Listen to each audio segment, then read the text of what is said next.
मेरे गुरुदेव पूज्य आशाराम बापू जी ने ये नाम दिया। तो गुरु का नाम भी साधकों के जीवन को उन्नत करता है, गुरु का नाम प्रकाशक करता है। बड़े वो भाग्यशाली हैं जिनका नाम करण गुरुदेव के श्रीमुख से होता है।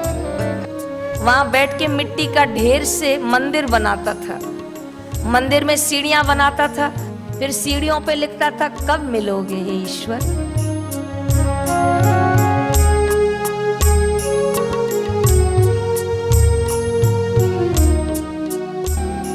पूज्य गुरुदेव के श्रीमुख से कई बार ये शब्द सुना, और कई बार आपने देखा होगा जिनकी यात्रा अधूरी रह जाती है वो साधकों के घर फिर से जन्म लेते हैं, और गुरु कृपा से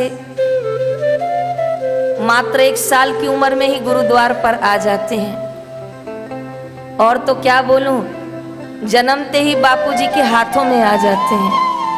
और तो क्या बोलूं, कई बार उनके माता पिता विद्यार्थी को, उस बच्चे को बापूजी के चरणों में लाके रखते हैं कि बापूजी नाम भी आप देंगे। बहुत खुशी होती है मुझे ऐसे बच्चों से मिलकर जिनके माता पिता बताते हैं कि बापूजी ने इनका नाम गोपी रखा, बापूजी ने इसका नाम मोहन रखा। अभी भी एक यहाँ विद्यार्थी आया है सहारनपुर से, गुरुदेव ने उसका नाम शीरू पीरू रखा। बड़े वो भाग्यशाली हैं जिनका नाम करण गुरुदेव के श्रीमुख से होता है, क्योंकि वो पिछले जन्म के योग साधना को अधूरे में छोड़ के फिर से साधकों के घर आके बापूजी को गुरु रूप में पाकर वो अपनी यात्रा आगे बढ़ाते हैं। एक बच्ची की करीब 2 साल पहले बंबई में शादी हो रही थी। जब शादी हो रही थी, फेरे फिर के पूरे हुए, तो उनके समाज में नियम है कि शादी के बाद लड़की का नाम बदलते हैं। जब नाम बदलने गया ब्राह्मण तो उस लड़की को पूछा, कन्या पहले का नाम तो बताओ। तो कन्या बोली, मेरे पहले का नाम मदालसा है। ब्राह्मण कुछ शास्त्रों का ज्ञाता रहा होगा, चुप हो गया और लड़की की ओर देख के कहा, ऐसा नाम किसने रखा? तुम्हें पता है मदालसा कौन है? कहा हाँ पता है। ज्ञानदात्री हो गई, जितने बेटों को जन्म दी उन सबको ज्ञानी बनाया। लोरी देती थी, दूध पिलाती थी, तो कान में ज्ञान की शिक्षा, ज्ञान का बोध देती थी। तो कहा लेकिन ऐसा नाम किसने दिया तुम्हें? तो भरे शादी के मंडप में वो लड़की बड़े गर्व से बोली, मेरे गुरुदेव पूज्य आशाराम बापू जी ने ये नाम दिया। तब रिश्तेदारों ने निर्णय लिया कि इतना प्यारा नाम बदलने की कोई ज़रूरत नहीं है। तब ससुराल वालों ने उस लड़की का नाम नहीं बदला, और गुरु का प्रसाद समझ के आज भी वो उसी नाम से उसको बुलाते हैं।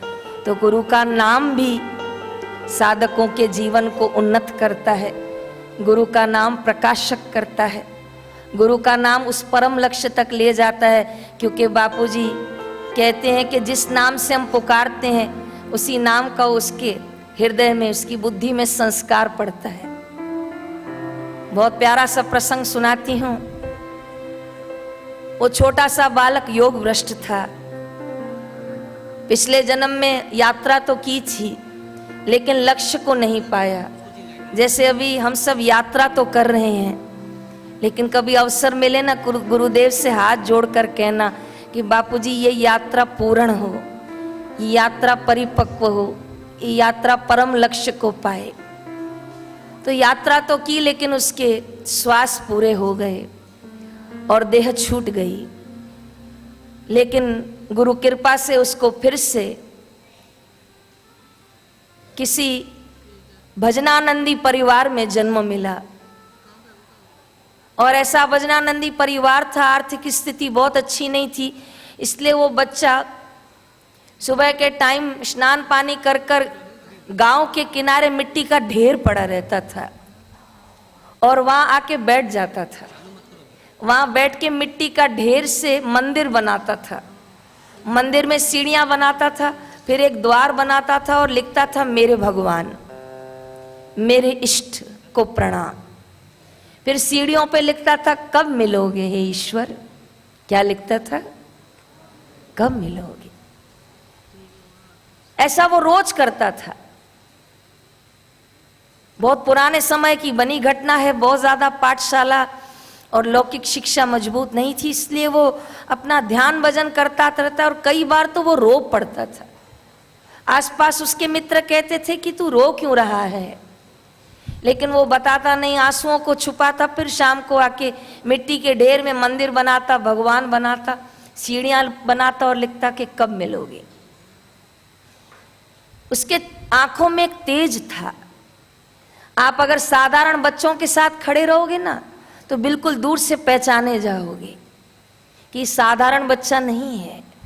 गुरु कृपा हुआ पाया हुआ पात्र चमकता है, निखरता है। एक दिन राजा वहां से हाथी पे बैठकर जा रहा था। इसका ध्यान ही नहीं राजा जा रहा है। वो विद्यार्थी अपनी प्रभु प्रेम से मंदिर बना रहा है, और मंदिर बनाते बनाते भजन गा रहा है कि भगवान मुझे कब मिलोगी, हे गुरुदेव मुझे कब मिलोगी।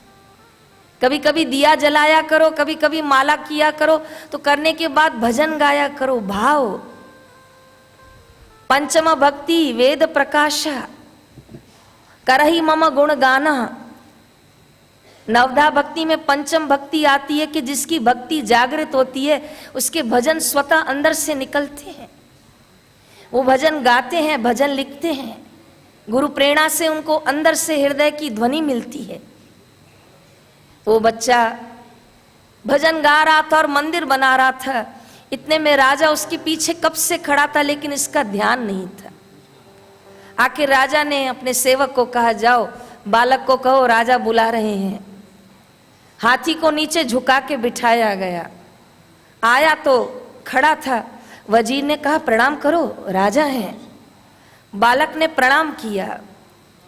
राजा ने पूछा, ये क्या बना रहे हो? मंदिर बना रहा हूं। क्यों? भगवान से प्रार्थना कर रहा हूं कि कब मिलेंगे। सुनो, इस उम्र में इतने वीराने में क्यों बैठे हो? देखो तो सही तुम्हारा मुखमंडल कितना चमक रहा है। चलो मेरे साथ, मेरे राजघराने में चलो, सब कुछ दूंगा, सब सुविधाएं दूंगा, सब व्यवस्थाएं दूंगा। यहां कहां मिट्टी में बैठे हो? चलो। कोई अभी आपको कहे चलो, यहां कहां नीचे बैठे हो? चलो ऊंचे आसन पर बैठो, ठंडी हवा खाओ, आइसक्रीम खिला रहा हूं, चलो, कोल्ड ड्रिंक पिला रहा हूं, चलो। तो गुरु के प्यारे कहेंगे, तू चल। जयराम जी की कहा, तू मेरे पीछे चल, मैं तेरे पीछे नहीं चलूंगा, क्योंकि मैं वहां चल रहा हूं जहां मेरे गुरुदेव जिन पथ चिन्हों पर चले थे, मैं उन चिन्हों पर चल रहा हूं। मुझे आपके चिन्हों पर चलने की जरूरत नहीं। राजा ने कहा, चलो बालक बैठ जाओ। कहा, नहीं राजन। कहा, चलो सब सुविधाएं दूंगा। ठीक है, तो मैं जो पूछ रहा हूं उसका उत्तर दो। अगर वो सुविधा दोगे तो मैं आपके साथ चल पड़ूंगा। पूछो, बोलो। राजन, मैं सोऊंगा, आप जागोगे? क्यों? ना भाई ना, तू सोएगा उससे पहले तो बहुत ठीक, उससे पहले तो मैं सोऊंगा। आज देखा नहीं कैसे सो रहे थे वो, उनका चोर सामान चोरी करके गए। तो कहा, आप सोएंगे उससे पहले तो मैं सोऊंगा। तो बोला, नहीं राजन। कहा, और बोलो। कहा, मैं खाऊंगा पर आप कुछ भी नहीं खाओगे। ना भाई ना, मैं भी खाऊंगा और तुझे भी खिलाऊंगा। नहीं राजन। तीसरा बोलो, आप सदैव मेरी रक्षा करेंगे। शिव शिव, ना भाई ना, ये तो मेरे रक्षक हैं।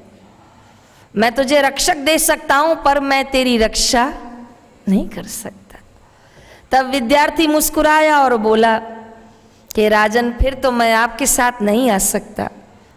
तो राजन भी मुस्कुराए और बोले, अच्छा भला ये बताओ, ऐसा तुम्हारे पास कौन है कि तू सोता है और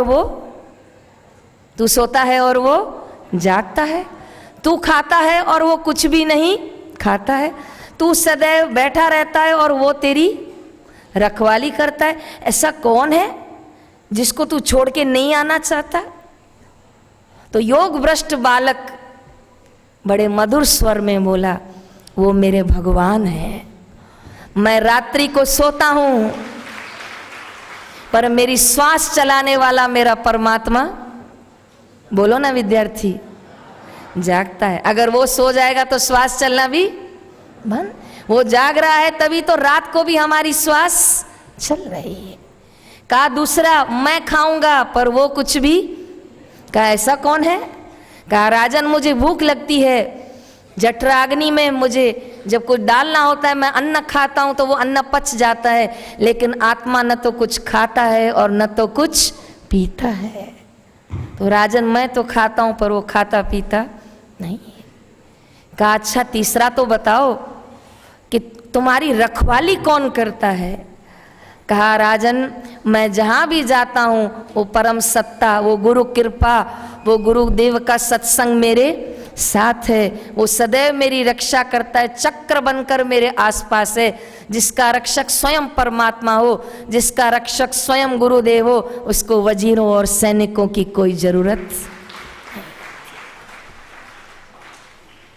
राजा ये वार्ता सुनकर हैरान हो गया और राजा मन ही मन सोचने लगा, ये बच्चा है? कौन कहता है ये बच्चा है? ये तो कोई ज्ञानी ध्यानी लगता है।